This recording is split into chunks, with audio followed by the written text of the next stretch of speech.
Okay. Hi, everybody. Our next presenter is Ron Ross.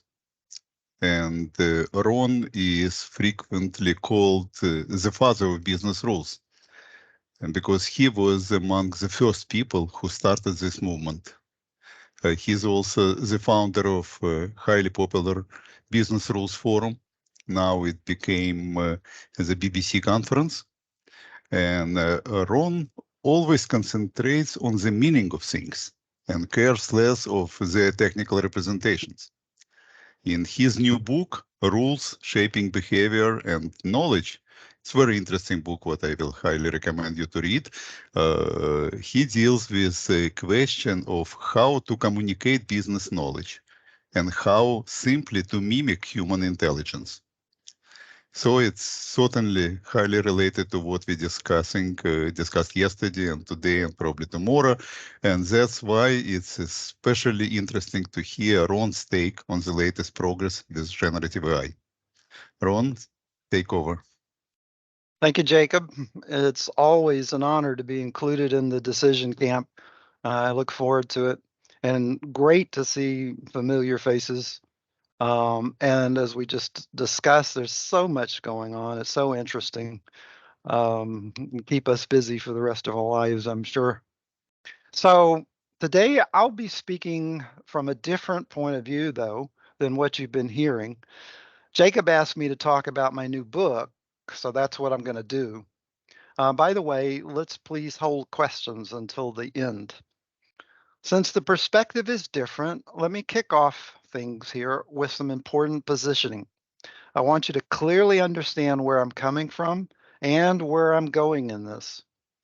I'm specifically going to talk about rules for groups and communities of people in natural language that are computable, included in knowledge bases that can be automatically checked for consistency for any and all industries, including regtech, law tech, fintech, and you name it tech. Now, that's truly an ambitious agenda, but I make no apologies about it. I believe more than ever, being rule-based is what the world needs. So let me make sure to single out two important things that might be a little less than obvious here. First, I emphasize groups and communities of people. That's first on the list, and please don't listen right past it, because I believe that rules are a social construct, which makes them very different from the laws of nature. Secondly, rules, both in natural language and that are computable, are automatically rules that are also explainable and traceable. With all the excitement we've been hearing about over generative AI and LLMs these days, that point is so important. We must not lose sight of it. Well, let me summarize then what I think the goal in all this should be. A comprehensive set of elements of guidance for any business or government in natural language that is directly computable. Now, the kicker in this is that I'm not here to talk just about rules. You need more than that for comprehensive guidance, so stay tuned for that later on. Based on this positioning, here are some things out of scope for today's discussion. I'm not personally interested in rules for mimicking human intelligence. So old-fashioned expert systems are not my interest and actually never have been. I believe database, although very important, and data quality is a major issue that we need to be thinking about, however, is less important than linguistics in understanding rules. And gosh, on social media, there's some people who really have trouble with that one. I'm not particularly interested in decisions that can be optimized by waiting to some designated point in a process to apply rules. Although, yes, that's very important. So no, I won't be talking about decision management systems today.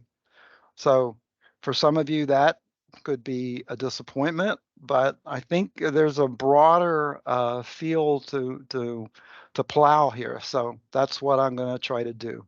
Instead, my focus is on something far more basic and comprehensive, what I see as the fundamental needs of business and government. So again, I'll be talking about rules for coordinating groups and communities of people, the kinds of rules you might call multi-party. Actually, that's what I've always meant by business rules for all these years. Now, I know you're anxious to get to the meat of the presentation, and I'm about to, but here are some important disclaimers. First, I'm not a logician, although certainly I've been infected. I'm not a software engineer, although I've done it. I don't represent any software company, although I've been there. I didn't create all these ideas by myself, although I was part of the SBVR team that did. Now, the right place to start in this discussion about rules is with the question, what is a rule?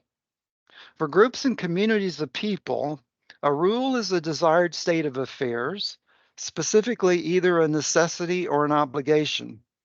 In other words, a rule is a guide for conduct or action, providing criteria for judging or evaluate that conduct or action. Consider this simple example posted on a sign at the entrance to a beachside restaurant. No shirt, no service. Using the criteria no shirt, a decision can be made by the restaurant, the customer, or anyone else about someone being allowed to dine at the restaurant.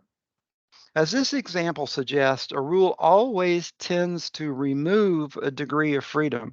A rule always tends to constrain in the sense of narrowing down. In other words, ruling out options or contingencies. I say tends to because actual results depend on how strictly the rule is enforced, but more about that later on. Have a quick look at what's written on the glass door of this box. In case of fire, break glass. Is that a rule? I imagine we have different opinions in the audience about that. But in my view, and maybe at the risk of saying the obvious, an action like break glass is not a rule, even if conditional like this. I say obvious, but the distinction is not clear to many people. An instruction or a command or an imperative is not a rule. Now, the syntax of natural language, of course, is a very tricky thing, but we're going to interpret in imperative verbs to mean what they say, that is, to call for the execution of an action. Maintaining this distinction between rules and actions is critical. It's the difference between declarative and procedural. Restricting rules to states of affairs creates a knowledge guidance base with clear boundaries within which consistency can be logically verified. Invoking actions can have unknown consequences or side effects, so maintaining strict separation of concerns is essential. Also, to be absolutely clear, I don't see any of the following on this list as rules or even as parts of rules. I won't read them all, but all of these things uh, can and generally should be related to a rule somehow, but they are not the rule per se. Today, I just want to focus on rules and what are rules and what are the variations of rules. Now, this list is about the things that rule management and rule tooling are about, and they're certainly important. I'd say critically important, just not what I'm talking about today. We're just talking about the rules themselves. Now, note especially the last bullet on the list. Even the statement of a rule is not the rule. For example, in the European Union, I was just in the Netherlands. I think today there are 27, 28 languages, natural languages represented in the European Union. Obviously, the meaning of the rule is the rule, not the language, not the natural language in which it happens to be written.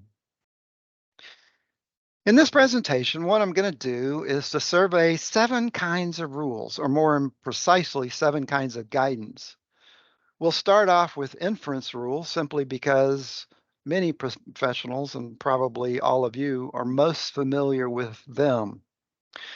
Inference rules imply facts from other facts. That's just what they do. Here's a classic simple example. If raining, then streets are wet. Pretty straightforward. Now remember, this is a social construct about knowledge. It's not a physical construct about the real world. Now here's a thought for you. Do you think that large language models, LLMs, do inference? I read that a lot in social media. And as we've heard, a lot of what LLMs do is simply amazing, especially in the capacity to articulate effectively with guidelines with respect to style. That's just amazing to me. But in my opinion, nothing it does should be called inference. To me, inference implies logical reasoning, but LLMs are simply very, very clever statistics. And of course, we all know what LMs produce are not always facts, and certainly not by a long shot. Now, let's come back to my earlier point about actions or imperatives not being rules. Here's another somewhat silly example. If raining, execute open umbrella process. Now, I think one of the reasons expert systems became hugely unbusiness friendly is that many allowed production rules to execute actions. Now, you just can't untangle that logic, and you can't verify it for logical consistency either. In my view, that was not the right direction. So I believe that rules need to be strictly declarative. Yes, rules do constrain actions, but they do so only indirectly by indicating what state of affairs are allowed. Okay, that covers inference rules, and we're only on part one of the 7 parts. Nonetheless, that's all I'm going to say today about inference rules. Now let's go on to part 2 of this survey, definitional rules. And here's a little game for you. Look at this list of cities, and you've got 15 seconds to go through and count how many of these cities you've been to. Okay, ready, go. Look them through, make a quick count. Uh, and imagine in this room, we've got some pretty well-traveled people. So I imagine some of you have been to 20, 30, maybe more. Okay, that's kind of fun. But here's some questions you might want to ask about your personal city count. I wonder if you considered these issues, these edge cases, while you were counting. If you connect flights in an airport, but you never physically leave the airport, does that count as a city you visited? For example, I've connected on same day flights in and out of Singapore, but as a transient passenger, I couldn't go outside customs. Does Singapore count for me? I'd say not. If you're a passenger in a hired car without input about the route, and you pass through a city without stopping or veering from the predetermined route, does that count as a city you visited? For example, I've passed through Berlin on a chauffeured drive from Amsterdam to Dresden. Does Berlin count for me? I don't think so. By the way, that night we were mostly on the Autobahn after midnight. So the trip definitely did not take as long as you might have thought. And quite honestly, it was probably the most terrifying night of my life.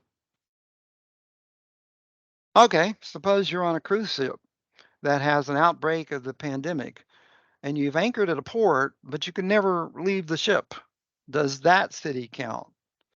I'd say not, but fortunately, that one didn't happen for me. A definitional rule tells you what counts as an instance of a concept. If you want accurate metrics, you have to have definitional rules. A colleague on social media recently posted a few years ago, nobody knew how big the COVID issue was going to be. He got an urgent call from top management. They were having an emergency meeting and wanted to know how many qualified medical personnel the organization had available. After many hours of hard work on the databases, he even barely had an answer, a rough estimate. Why? Because nobody could accurately define what is a medical personnel, what makes them qualified, what does it mean to be available, and worse, who's even in the organization. In other words, who counts as a medical personnel? You have to have definitional rules. Otherwise, your metrics, your counting will be skewed and not trustworthy. Now, definitional rules are true by necessity. That means they cannot be violated. And inference rules, which we talked about briefly, are just a special category of definitional rules, and perhaps even a small category, because they too are true by necessity. I'll give you an example of a definitional rule in a second, but first we need to talk about the second major kind of rule, which is brings us to part 3 of our survey and behavioral rules. Behavioral rules are rules that can be violated. Let me ask you this. Have you ever made a grammatical mistake? Did your parent or your teacher correct you? And probably, by the way, in real time? Well, those are behavioral rules. People violate them. Have you ever jaywalked? I know I have. Almost got hit by bicycles in Amsterdam last week. Did you get caught jaywalking? Were you punished? Those are the kind of questions that you need to ask for behavioral rules. And behavioral rules in groups and communities of people, they're everywhere. That's what that's how communities of people organize themselves. That's what the law is about. That's what contracts are about. There are lots and lots of rules in the world that, unlike definitional rules, can be violated. We live and work in communities of people, so of course there are lots of rules that get violated. Now, let me come back to the earlier restaurant example, and it had this rule, no shirt, no service. That's certainly a rule, but it's neither an inference rule nor a definitional rule. Instead, it's a behavioral rule. If you try to enter the restaurant shirtless, they'll probably reject you. But wait, if you're already seated in the restaurant and for some reason you take your shirt off, you've also violated this rule. Detecting violations of behavioral rules is not as simple a matter as you might have thought. It's a very critical one, though. And then, of course, we also have to ask what actually counts as a shirt. Does a tank top count? Does a shirt have to have a collar? Does a towel draped over your shoulders count? So we'll need a definitional rule, probably many, in order to support this behavioral rule. For example, here's a definitional rule. A shirt has sleeves and a tail long enough to be tucked inside the waistband of a trousers or a skirt. And with that criteria, you can judge, you can make a decision whether what someone is wearing is or is not a shirt. Now, if you're conditioned to think in terms of if-then inference rules, in your head, you may be twisting this statement in your mind to something like, if a garment has sleeves and a tail long enough to be tucked, then valid shirt. No, that's speaking programming language. That's not natural language. Why go there? There's really simply no need for that. Okay, now let's talk more about violations. Suppose you're the host of the restaurant and you do let someone in wearing a ragged undershirt. To be clear, you didn't violate the definitional what's a shirt rule. You can't violate that. You violated the behavioral no shirt, no service rule. You merely forgot about or misunderstood the definitional rule. In human activity, behavioral rules, not definitional rules, are where the rubber meets the road. It's a very important point. Here's another example of a behavioral rule. Every person must wear a hard hat on their head while in a construction site. Like the no shirt, no service rule, this example might not be automatable. I'll get to that in a second. I picked the examples I'm showing you purposely because they're easy to relate to. But let me be very clear, the large majority of behavioral rules are automatable in business and government. As such, they provide all sorts of opportunities for improving things like real time compliance, not after the fact. Data quality. And think about that one for a second. This is one of my gripes, if I may, about decision management system. They don't do anything for quality of data, and it's a huge problem. Also, customer experience, being, meeting customer expectations, knowledge disseminations. When you violate a rule, that's a great opportunity to disseminate knowledge in real time, just like your parent correcting your grammar. And there's so much more. Now, for many years, I used this same hard hat rule as an example of a rule that couldn't be automated. Then some years ago, it dawned on me, I started learning about automated facial recognition and thought to myself, if a bot can recognize a face, surely it ought to be able to recognize whether or not someone is wearing a hard hat on their head. And now I hope I've learned my lesson. And I think this is extremely important going forward with all the kinds of digital devices capable of perception that are coming down the pike these days. We should never be so quick these days just to assume such behavioral rules cannot be automated. I think that's changing rapidly, and I think it's even more likely to change in the future. Now let's talk briefly about enforcement of behavioral rules. Because of the ever-present risk at construction sites, I'd imagine the hard hat rule would be strictly enforced. But in general, behavioral rules do not have to be strictly enforced. In fact, at the opposite extreme of strictly enforced are guidelines. Those are behavioral rules that are essentially not enforced at all. They're just suggested to you in situations where you've broken the guideline that maybe this would be a better way of doing it. Having the ability to support less than strict enforcement and to override rules in certain circumstances is how you can support real time insertion of sentiment, human judgment, and common sense in today's digital solutions. It's an essential capability for business and government, and we're not very good at it today. Now, here's a sample set of enforcement levels. It's from Appendix H of the new book. To be clear, enforcement levels are not, however, a case of one size fits all. This is one that's fairly general, but you might need a different set of enforcement levels for cases where data is transferred between different businesses or government bodies and so on. So these enforcement levels are customizable, but they give you great control over the ongoing workings of processes, rule-based controls over processes.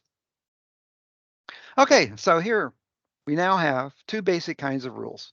Behavior rules tell you what you should or should not do, and definitional rules tell you what counts or what doesn't count as an instance of a concept. There's an important and direct partnership between these two fundamental kinds of rules. They almost always go to the dance together. By the way, neither of these kinds of rules fit into decision tables. Just a reminder, because they're essentially one of a kind. Only inference rules can fit into decision tables well. Where does this all take us? Well, as we'll see, what arises is a whole world of opportunities. Now, remember, my agenda for this presentation is to survey all the kinds of guidance relevant to business and government. So let's push ahead still further and on to part 4 of our survey. Now, here's something I didn't realize until I started engaging a few years ago more deeply into the law and legal matters, which, by the way, there's a very active and robust and extensive community of people who are trying to figure out how to automate the law in various guises. It's a huge opportunity, and they don't know what we know. Anyway, let me say this. For every behavioral rule, there's a corresponding right. Now, that's kind of a deep thought, but let me illustrate that. Suppose you're a diner or anyone else at this restaurant, this beachside restaurant. Does the behavioral rule, no shirt, no service, do anything for you? Now, if you're thinking, well, I have a shirt on, so they have to serve me. No, that's wrong. That's not the right interpretation. There could be other rules that kick in. For example, maybe you're intoxicated and they have a rule against that. Here's the correct answer. By means of this behavioral rule, you have the right to expect that everyone being served has a shirt on. In other words, you have the right to expect this restaurant is fully shirted. Now, at this point, you really begin to appreciate the fact that if you come to rules, with all due respect, from an expert systems point of view, or an IT background, or a purely technical background, rather than looking through the lens of groups and communities of people, you're really not seeing the full landscape clearly with respect to rules. That's my opinion. Now, sometimes rights are better known and more visible than the paired rule. That's often the case in laws and contracts. For example, the First Amendment in the Bill of Rights to the U.S. Constitution declares freedom of speech as a fundamental right. For the sake of simplicity, that right might be worded, a person is entitled to freedom of speech. Even so, there's an implicit corresponding behavioral rule, whether stated or not, a person must not be denied freedom of speech. The Fifth Amendment of the U.S. Constitution, for example, protects a person from being compelled to self incriminate. So, protection against forced self incrimination is also a fundamental right of people in groups and communities of people. For simplicity, this right might be worded a person need not self incriminate.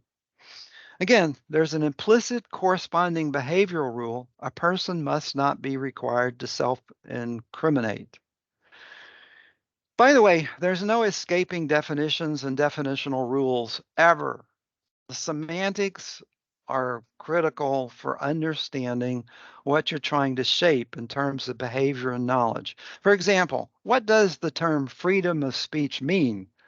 Are you free to shout fire in a crowded theater just for kicks? No, that cannot be considered an instance of freedom of speech. So we need a definitional rule here. Shouting fire in a crowded theater just for kicks does not count as an instance of freedom of speech. Here's another example, at the risk of using a political example. Can a U.S. president tell local government officials in the state of Georgia to go find me 11,780 votes? Yikes. I don't know the answer to that.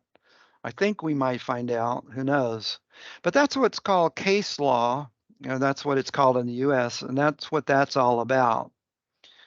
Here's something else to think about. As sovereign states develop personal rights with respect to AI, and of course, that's another very hot topic and very important topic. At the very same time that they're developing rights, they're actually developing behavioral rules. They go hand in hand. There's no way to separate them. There's no way to clearly understanding the matter without clearly seeing that connection. So this dance between rights and behavior rules is another potent partnership in rules for business and government. Now note how important natural language is to all this. As computing turns more and more toward natural language, and yes, I do believe LLMs and generative AI do represent a major paradigm shift in that regard, as imperfect as they are. The need for language skills for people interacting with computers will become ever more apparent. In the long run, and from the perspective of business, I believe the real contest is not so much between symbolic and sub-symbolic programming. Let me say that again. Between symbolic and sub-symbolic approaches, it's between natural language and programming. We'll see how that plays out in the long run. Okay, now let's move on to the next kind of rule, into part 5 of our survey. Now, some of you know I live in Texas, and believe me, you need air conditioning to work and increasingly just to live here. I have my air conditioning on right now. If you hear a little noise in the background, that's probably the air conditioning. Unfortunately, the AC in my office is always breaking down, but I do have recourse. Specifically, I have a warranty. In terms of rules, what exactly is it that I have? A warranty is a promise by the maker of a statement that the statement is true. That's what it is in law and legal practice. Since a warranty is a promise, it can be breached. That is, it can be violated. Now, what comes to mind whenever we talk about violations? Well, behavioral rules, of course. Once my warranty is understood as a behavior rule, it can be written maybe my AC equipment must operate correctly for 5 years. And this rule creates an obligation for the manufacturer of the AC equipment. Now remember, rules for groups and communities of people are social constructs. So this obligation is not directly about the equipment itself. You can't obligate an air conditioning unit not to break down. You can try it, it's just not going to work. I can tell you that from experience. But you can obligate the manufacturer of the equipment to stipulate that it will work for 5 years. Okay, now suppose that my AC equipment breaks down in, say, 3 years. What's my remedy? Well, let's suppose the manufacturer has agreed as part of the warranty that if the equipment fails irreparably within 5 years, it will replace the equipment free of charge. Now, that creates yet another obligation, another behavioral rule, which kicks in only if the manufacturer's promise is violated. From a rights perspective, as we were just talking about a moment ago, this makes a lot of sense. Specifically, as a customer, I have two rights. I have the right to expect the AC to work for 5 years, and if it doesn't work for 5 years, I have the right to expect the manufacturer to replace it. Now, I'm simplifying a bit, of course, because warranties and remedies are all not quite that simple, but there's basically true things about any warranty. It itself is some behavioral rules, and it entails some behavioral rules, specifically a remedy. The bottom line here, and thinking more broadly than I've been doing, is that things like contracts and agreements and warranties, they're all just more rules. Now, think how much specialized programming goes on in today's world to automate those kinds of accords. Contracts, special one of a kind contracts, agreements, warranties, so on and so forth. We could do so much better. It's such a big opportunity. Okay, well, let's leave that for now and on to the next kind of rule in our survey and to part 6. Suppose a bank has a policy. A person of any age is permitted to hold a bank account. Now, this statement clearly gives guidance, likely very useful to people working within the bank and to customers and third parties. But since it does not place any obligation or prohibition on business conduct, it's not a behavioral rule. And since it doesn't establish a necessity or an impossibility for business knowledge, it's not a definitional rule either. And it's certainly not an inference rule. In other words, since the statement has removed no degrees of freedom, it's actually not a rule at all. It's more like what you might call an unrule. It's a piece of guidance, but it doesn't constrain you. It tells you what you can do. You're permitted. There's consent for you to do that thing. Still, the statement does talk declaratively about behavior. It does provide guidance. So what is this thing then? It's something that tells you specifically about what is allowed. It's something that expresses consent or permission. Now, since permission is always implicit where there are no rules, that's how we look at the world, but let's come back to that in a minute. Is expressing and retaining such statements ever useful? Well, sometimes yes. Consider the bank's permission. A person of any age is permitted to hold a bank account. Now, suppose this permission reflects the final resolution of a long-standing debate in the business about how old a person must be in order to hold a bank account. Some say 21 years old, some say 18, some say 12, and some say no, there should be no age restriction at all. So finally, after much debate, the issue is resolved in favor of no age restriction. There's no rule about that. Here, the absence of any rule is definitely worth recording. It's worth retaining. How do you do that? Well, you create a permission. That's what this calls. It's called. You are permitted to do this. There's no obligation against it. In this way, permissions can serve as an element of corporate memory about resolutions to policy questions in favor of no rule. That's something that we've several presentations has touched on corporate memory about why we change models and so on. More directly and more importantly, though, is why did we make a rule or a permission? What's the motivation for that? It's something we don't do well today. However, I promised only to talk about rules themselves today, so I won't get into that aspect. Permission also highlights what people are allowed to do as opposed to what they must not do. After all, a maze of prohibitions, if you're a new person to the organization and you're having to read a whole manual of things you can't do, that's very hard to navigate, especially if it's not in your own immediate area of expertise. So permissions offer a way to provide more positive and more constructive guidance. Now, by the way, permissions are not guidelines. You remember I mentioned guidelines earlier in the context of behavioral rules. A permission can't be violated. It's not a rule, but a guideline sure can, even if there's no penalty for doing it. A guideline is simply a behavioral rule with a very tolerant enforcement level, probably there in order to disseminate some knowledge to you in real time when you break it. At this point, you might be viewing permissions as very gentle elements of guidance. They don't have the real teeth of obligations and prohibitions and necessities and impossibilities. Unlike rules, they remove no degrees of freedom. But hold on, we're not finished yet. Permissions turn out to be fundamental to setting up authorizations. And you might not have guessed that I was going in this direction.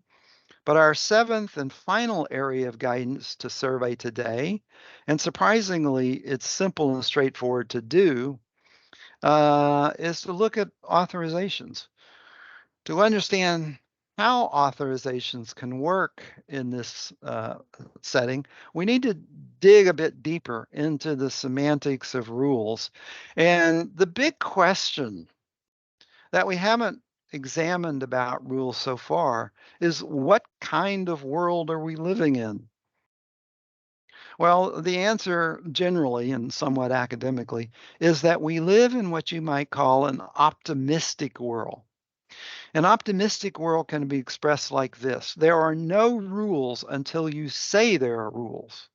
In other words, everything is allowed until you say something is not allowed, until there's an explicit rule, prohibition against it. Now, an optimistic world like this essentially is one that assumes the best from everybody. That world aligns very comfortably with promoting creativity and innovation, which is obviously important to lots and lots of companies. And rules are introduced only where there is sound motivation for them and some reason to protect you, maybe against risk or your ability to provide fidelity of service, supporting data quality, and so on. Now, frankly, to me, this world, this optimistic world, just feels democratic. Okay, there's not an explicit rule against it. Well, I can do it. But hold on, we all know that that's not going to be prudent concerning use or access of resources that are deemed sensitive, dangerous, scarce, privileged, or valuable. For example, think of your bank account. You don't want free access to that, or your digital devices, or your social media accounts. These are areas that require security and privacy, no getting away from it. So, where does that take us then? Well, basically, it takes us over to the dark side. There are pockets in the world where we must be pessimistic about human behavior. You can articulate your assumption about those pockets of the world like this: everything is prohibited unless expressly permitted. It's a world in which you need to selectively authorize actors in order to be able to do certain things. Now, how would you set that up? Turns out to be surprisingly easy. Let me give you an example. I mean, we already have everything we need to do it, basically. First, you need to establish a pessimistic pocket of the world explicitly. For that, you need a behavioral rule. You see that sign there? Authorized access only. That's a behavioral rule. And behind that door is what we might call an exclusion zone. You're excluded unless you are explicitly permitted to enter. What you have then is a protected pocket of the world. So we have to authorize people, have to authorize certain actions explicitly, because otherwise they're not permitted. So here the head of operations is explicitly authorized. He's permitted access. Um, uh, it's just a permission, but because of that exclusion zone, because of the behavioral rule that we set up, it's a permission with real teeth. In an exclusion zone, authorizations rule the day. So if you've never thought of security and privacy and these kind of things as part of the rule arena, think again, because it falls right in line with establishing rules. Very simple to do, actually, from a structural point of view. So now we have authorizations specified as to be integrated with all other guidance in the guidance knowledge base. Now, I think that's cool. It just makes so much sense. Here at your fingertips now are all the bits of basic logic that enable the business to operate. And since it's all in natural language, it's explainable and it's traceable. Now, I can't necessarily prove to you that it would make a business more agile, but I absolutely believe that it would. And in the end, isn't that what it's really all about? Now, at this point, what we've done in the presentation is to survey 7 kinds of guidance under the general topic of rules for business and government. We started with inference rules, and we ended up just now with authorizations. And now we can envision a collective integrated body of guidance, all in natural language and all based underneath in logic. That was always the SBVR view, and a very powerful vision, because then what can you do? You can check for consistency. So let's remind ourselves what the big picture goals should be: a comprehensive set of elements of guidance for any business or government in natural language that is directly computable. And in conclusion, let me add one additional bit, and that can be automatically evaluated for consistency before deployment each time new rules are added to or changed within the knowledge base. Why? Because it's all based on logic. Imagine being able to automatically absorb contracts, agreements, regulations, and policies into a company's existing body of automated logic without invoking programmers of procedural language. We need to disintermediate the whole business of how rules are automated. Not only that, but before letting it loose, you can check it automatically for conflicts, inconsistencies, anomalies, and even ambiguities. And by the way, that's one area we've been researching GPT with respect to see how good it can be with this significant problem of ensuring the quality of natural language statements. It's interesting what it can do. It's not perfect, but you'd be surprised at some of the things it can catch. So, wow, this would really be a whole new world of business computing, and it's way bigger than just decisioning, as important as decisioning is, and I make no bones about that. What I'd like to see, and this is sort of my ultimate vision, is rule professionals no longer twiddling bits and bytes, no longer coding, even if it's low code. Instead, giving them the professional status and the pay of being true executives for business logic. And yes, we need executives for business logic because running businesses is very complex.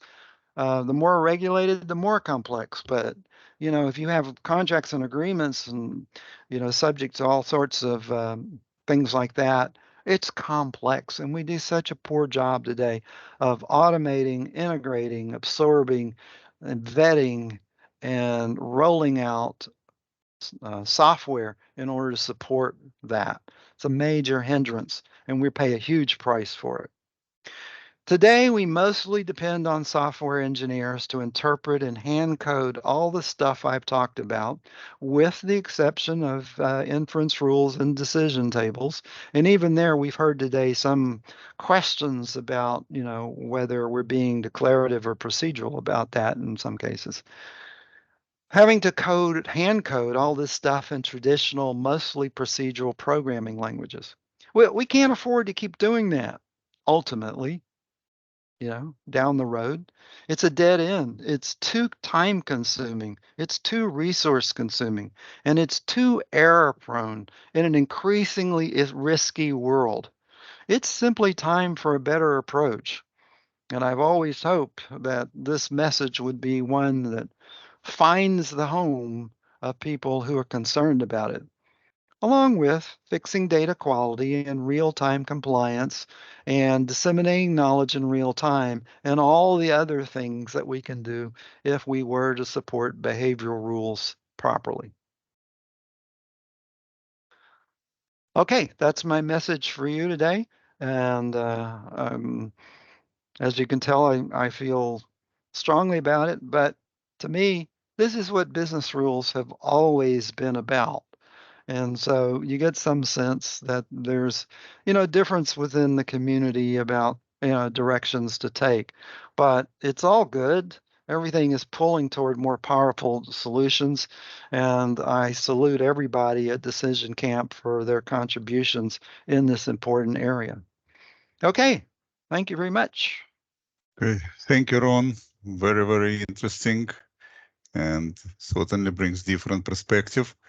We don't have questions in Q&A, but please raise your hands and ask questions, or just unmute yourself and ask questions.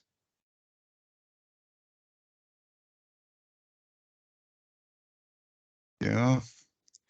Ron, you put people in difficult situation with your presentation. I know It's that. not, That's I yeah, think part it's of always. I think Ron, that's can you part of why show you slide, can you go a few slides up where you, in your conclusion, where you have this tree of relationship between different, can you go a little bit up? And more, where is this final tree?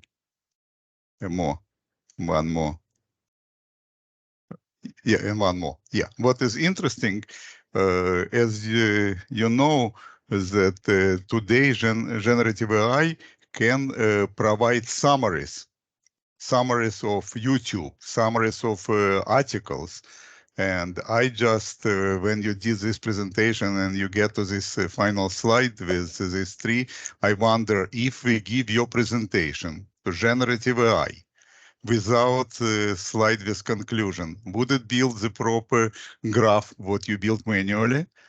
or not? Would it come with this conclusion? Would it understand? Because everything what you described is kind of plain English, understandable by us humans. Would it be able to make the same conclusion what you did and build this at least represented in your tree? What do you think, or what other people think? What is your three? What is your three? Yeah, when is Jacob, was that if on you the go first one slide? slide up, more this tree, I mean, no, next, For Mitch. let's stop It's all the here. way at That, yeah, when you summarized all your 7 parts here. No, next one. No, it doesn't matter. You can see this tree what you presenting relationship. So I wonder if ChatGPT can build this based on your plain English representation. Okay, you that's know, just a comment. I think Denis has a question. Denis, go ahead.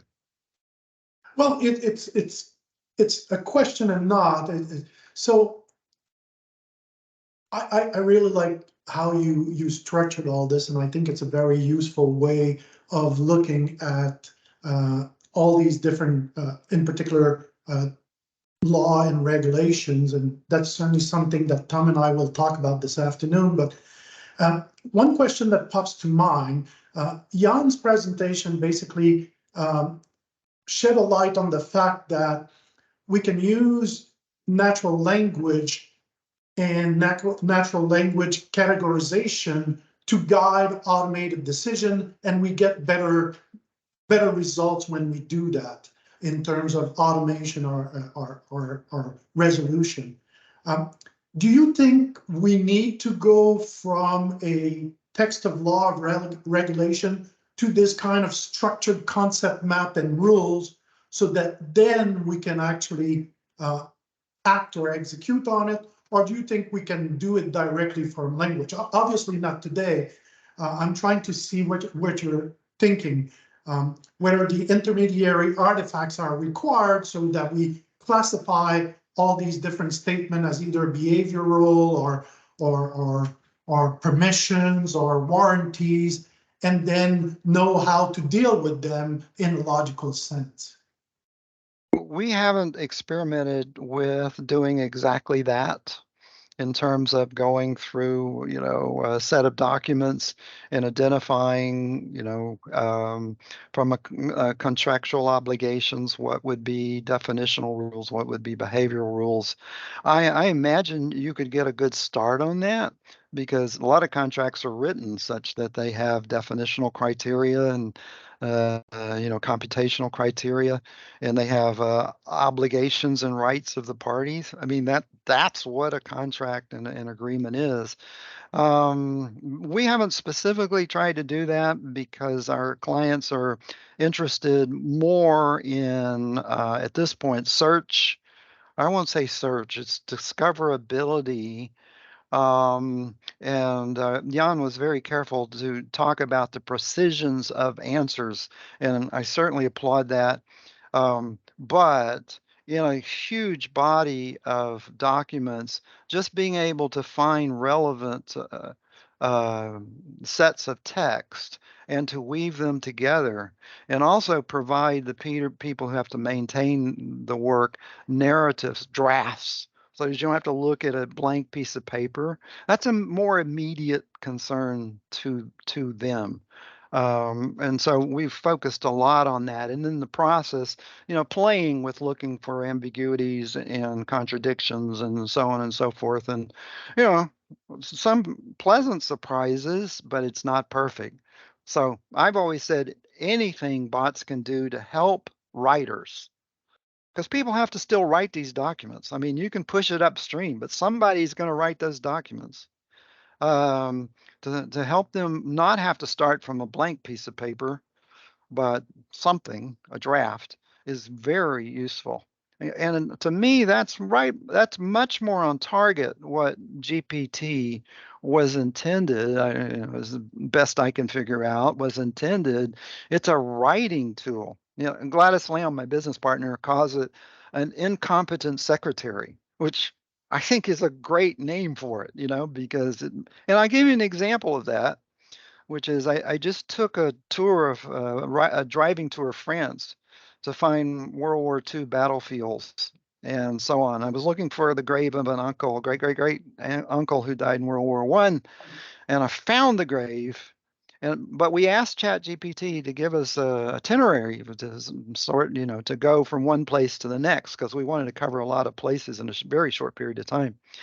And it did that, but the only problem was it didn't realize that the cemetery where we wanted to go to find the grave was actually on the way to Omaha Beach. And so you had to backtrack like, I don't know, 200 miles, 250 miles to get to the cemetery, which is a human wouldn't make that mistake, So our conclusions with GPT-4 is very much like yours. I don't know if that answered your question, Denis, but that is a very broad answer. Yeah, I was more asking about the concept map itself and the actual. Concept model. Is the concept map, do you think it's an intermediary artifact that needs to be generated, or it's not really required? I think it's absolutely required, because from our experience, the answers you get from GPT are much better if you give it the language that is in the concept model, because that's telling it how to talk about your problem space. And so we haven't seen anything that diminishes the importance of the concept model. So far. And we also haven't seen anything, but I guess we haven't experimented enough to see if it could come up with definitions that are halfway useful for the concepts, at least as straw men, and to get started. We've done some of that. Unfortunately, our clients have other ideas. You know how that goes. So you can't. In the way. Yeah, those clients, the pesky clients. We have great clients in that regard. Jan, do you have question? No? Okay. Thank you, Ron. We need to move forward, and the people, you can write your more questions on Q&A. And our next presenter would be Seth Meldon from Progress, and we will start in 3 minutes. So a little break. Thank you. Seth, you can let me stop this recording. And